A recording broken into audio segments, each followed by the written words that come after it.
Yes, you guys, how you all doing today? We have a massive game this weekend versus top place Arsenal. I'm actually surprised I'm actually saying this myself. Arsenal, top of the league at this point in time. And obviously, there's only one guy I had to bring on to explain their current season form. And of course, we can get an understanding and lowdown of what to expect from Arsenal on Sundays. So today, I'm here to introduce Babs. Of course, Babs, how you doing today, man? Glad to have you on. I appreciate the invite, my bro. And listen, life can't be any better right now, thankfully, because the Arsenal are the top, you know. And it's been a long time since, I don't think I've ever said that for the last, 5-10 years. So it's been a long time. So yeah, life's good right now, bro. But you must be like pinching yourself though. Like, is this real life? Like, can you even understand what you're seeing? No, man, not really, man. Not really, man. We did a pre-season video and I did say to you I had confidence going into the season. So maybe a bit ahead of schedule, but at the same time I knew we had a good team. Yeah, you gave us a heads up in advance, to be fair, and it feels like this season Arsenal are definitely doing the talking on the field. So of course, got the opposition preview, and I guess the perfect way to start this video off is by asking you, how do you explain your rise this season, and do you feel like your potential title challengers for now? We are title challengers because we're there, right? By default. If you're there after, 12, 11 games now, we've won so many. I think drawn one, lost one. The form is title winning form. I think I saw a stat that only one team in Premier League history have had this many points at this stage of the season and not won the title. And even then they finished second in Newcastle. So Arsenal are title contenders. The team is a title contending team. But the squad is where Arsenal fans get a bit, they're a bit cautious because they realise that our squad isn't quite Man City yet, not just in terms of quality and depth, but in terms of experience. These guys have won titles and Arsenal haven't. Obviously, Jesus and Zinchenko have. But yeah, man, we are title contenders for now.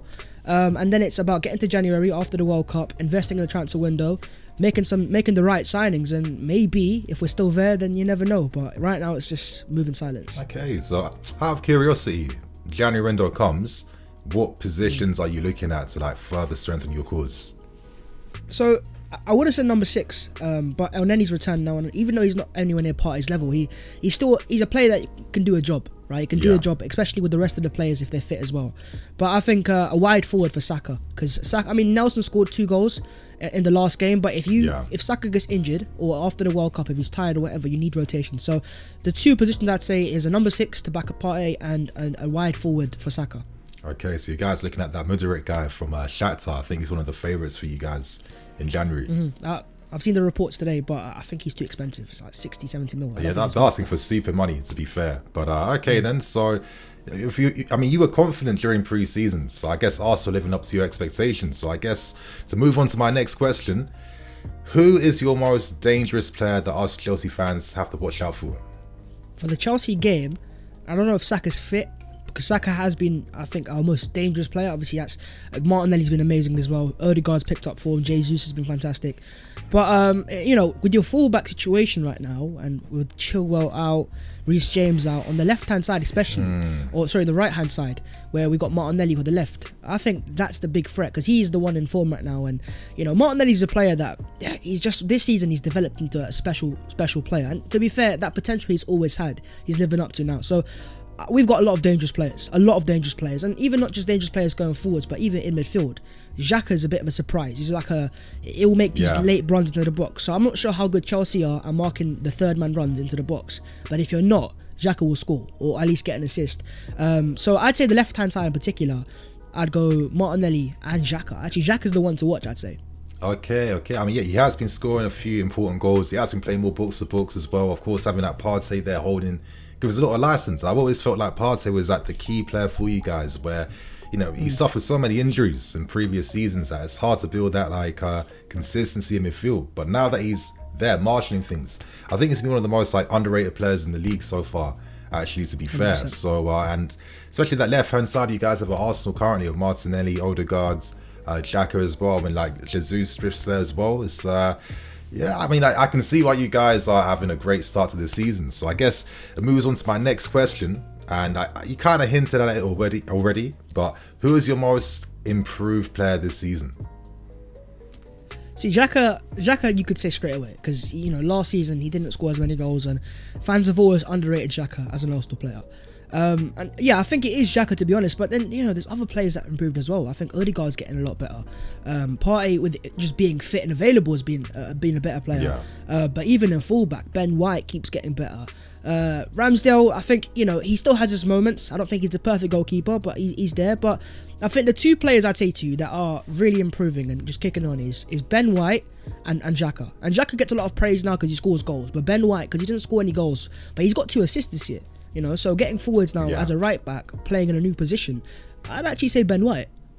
Yeah, and obviously he plays a bit more inverted. Obviously Arteta using both Zinchenko, Tomiyasu, Ben White, who's acclimatized quite well, playing a more like wider role in your back four. You have like a solid like foundation that gives that platform for the rest of your attacking players. And I think maybe that's probably one thing as a Chelsea fan I'll give credit to Arsenal for. I feel like looking at Martinelli, Saka, Odegaard, these are guys who've really improved season out now for the past like 2 seasons now continuously. I'm looking at Martinelli, one of the most dangerous left wingers in the league, and this guy always had that potential. When he was signed from Brazil, he had already was growing a reputation back there. And obviously, when you come to the Premier League, you need a bit more time to like get acclimatized. And I think the most important thing you need too is like getting physically ready and up to speed with things. Because once you have the physicality, that allows you to have a bit more time on the ball because you can shield it, you can hold someone off. And I do think that Martinelli is someone I've looked at. I've thought, okay, he's living up to that potential that he kind of had already. And I think Saka as well is definitely going to another level. And maybe it's just like a good compliment towards like Arteta and his coaching and trusting a lot of faith in young players, phasing out a lot of experienced ones, not necessarily because they're bad, but because he felt like, okay, it's time to, give the young guys the platform to grow. And now you're starting to see the results now. No, 100%. And I think on that left-hand side particular, having Jesus next to him has given Martinelli extra freedom. Because, to be honest, Martinelli can play as a striker. And you can see it on the game. You'll see it against Chelsea. Yeah. He won't just stay out wide. He's not like Saka. He won't just hold the width. He will come inside. He will swap with Jesus. And on plenty of occasions, Jesus will go as the wide forward. Yeah. So I'm looking your right-hand side. No Reece James already is a massive advantage to Arsenal. But if Chalobah starts or whoever plays on that side, that player is going to have massive issues. Especially because of Xhaka as well. Because Xhaka is a player, not just as fans, but even the players, they don't see him as an attacker, so they don't really mark him out that much, which gives him extra space to make runs. So we saw it in the game against Forest, I think the second Arsenal goal when Nelson scores. Xhaka makes a run. That run from Xhaka is fantastic, and he opens up that goal. So I'd say that just that left-hand side in general, the reason why Martinelli's scoring more goals is because Jesus interchanges, Xhaka's given options, and then you've got the foundations. Tomiyasu playing there right now. Tini's on the bench. He's like our third choice now. Just shows the depth on that side. And Zinchenko might be back as well. So yeah, just that left-hand side, we're cooking. It's looking decent. It's starting to get form right now. So I've got 2 more questions left for you. The next one, of course, you probably were getting ready for this one, but you'll probably see the return of Aubameyang. Of course, from the Arsenal perspective and your perspective as well. Who that? How you've who that? Yeah, it's that quickly forgotten all the goals that he was scoring for you guys. But how do you feel about seeing Aubameyang returning back now? And do you think, of course, like it was the right decision to let him go all them seasons back? Yeah, that's true. We should have let him go. I think the time had come. Our team had evolved, and to be honest, I saw some stats that when he left Arsenal, our team was playing insanely better. Right, so clearly he was holding the team back, not because he's a bad player, just wrong profiles. And then for him to go to Chelsea, I don't really care, to be honest, because it's not like he went from Arsenal to Chelsea. He went to Barca, and then you can understand that at Barca, Lewandowski's not going to start. So going to Chelsea made sense. Now obviously Tuchel getting sacked, and then that kind of was a bit confusing. But as an Arsenal fan, I really care about my team. So the fact that we've got our striker now, Jesus, who might not be scoring goals for fun, but he makes a team infinitely better. So I don't really care. So he could score against Arsenal because he's a good goal scorer and he's always scored goals. But it's not about him scoring and having a good game against Arsenal. I just think over the long run, even Chelsea fans will see that Aubameyang isn't that quality of striker, of player that you need to progress. As a goal scorer, amazing. But as a player, the hold-up play, linking up. Jesus different. Is an example. Jesus isn't as good a goal scorer as Aubameyang. But he's so much better in the other aspects, which makes the other players better. And to win a title, for example, you need a team, not an individual. So yeah, man, it feels a bit weird to see him in blue.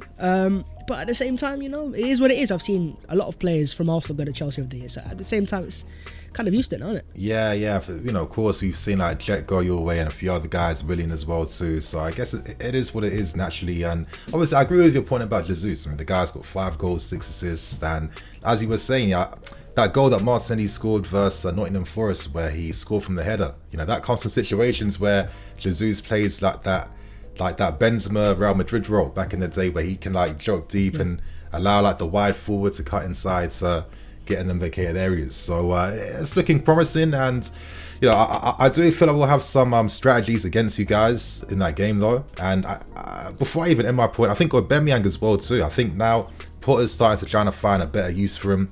We're starting to see Aubameyang and Sterling use as like wide forwards now, with Kai Havertz playing like a more of like in. What's the word? He's playing like off of the defenders as a striker, so he's not up front alongside them. So it's like we can become.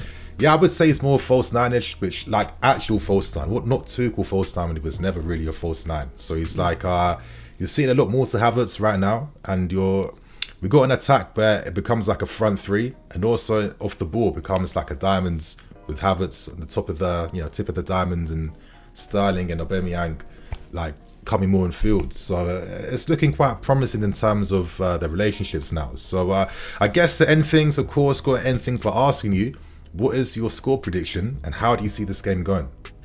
It won't be easy because, you know, I know Arsenal have got a decent record at Stamford Bridge under Mikel Arteta. He's not lost a game there actually, which is a surprise to me, because before that we would always lose games at Stamford Bridge. But Potter's got a good record against Arsenal, so clearly if he plays a back three, I think Arsenal in the past have struggled against a back three, but I think last year, obviously with Thomas Tuchel playing a back three, we kind of changed our systems up. You had obviously no Partey, we had no Jesus, we had Nketiah. Yeah, we still beat you guys, so it's possible for us to go there. Now, I didn't watch the game against Zagreb in the midweek, but I watched the previous games, the Brighton game and the United game. I wasn't too impressed by Chelsea. Yeah. I think you're just getting started off now, and Potter's finding his way. Look, I'd say my brain can say it could go a draw because it's at Chelsea's home, and you know it's not really an easy win. But on the counter attack, if we do kind of not sit back but kind of have a little mid block at times, it depends on the start. I don't know how quick Chelsea start, but Arsenal start rapid. So if we get the first goal, it's then how do we react after that? Because we can score the first goal, but it's about, can we then go take it to you after, or is it we're going to sit back and park the bus? Because if you sit back and park the bus against any top 6 team, they're going to score goals, make chances. But if we can take it to you after 1-0, then it could be maybe a 3-1 Arsenal. But I'm going to go close game. I'm going to say 3-2 Arsenal. 3-2. So you're going to get that away win. Like, I mean, I get it. You know, previous form has been going your way, but I don't know. For me, I see it going as a draw. So I'm looking at something like 1-1 or 2-2. To be fair, I feel like we do start games a bit slow, but like once we get past the first 15 minutes, we can influence our game a lot more. And I do feel like in the big games, we do step up a lot more too, which has always been like a thing with us recently. So you'd imagine that the players are going to be very up for it versus Arsenal. You know, we saw some interesting things with Zagreb, but you know, Porter's still trying to find the right system and formation. It's hard because he's just like coming midway point. But we used a 4-3-3 for Zagreb, and I think for me, even though our finishing was poor, we created a lot more opportunities than we typically do, and a lot more like different varieties than we tend to see. So Sterling, right winger, cutting inside, making the runs behind. Aubameyang as well too, and Havertz. Past 3 games, I think Havertz has looked quite dangerous. So I think it'll be a tight game, and yeah, I hope you guys enjoyed hearing the opposition preview with Babs. Of course, share your thoughts and opinions in the comment section below too, and of course stay tuned for more content as we prepare for this massive game on Sunday. So you guys on that note, I'm Nini FC, this is BlueLionsTV. Catch you guys ever some more videos. Cool.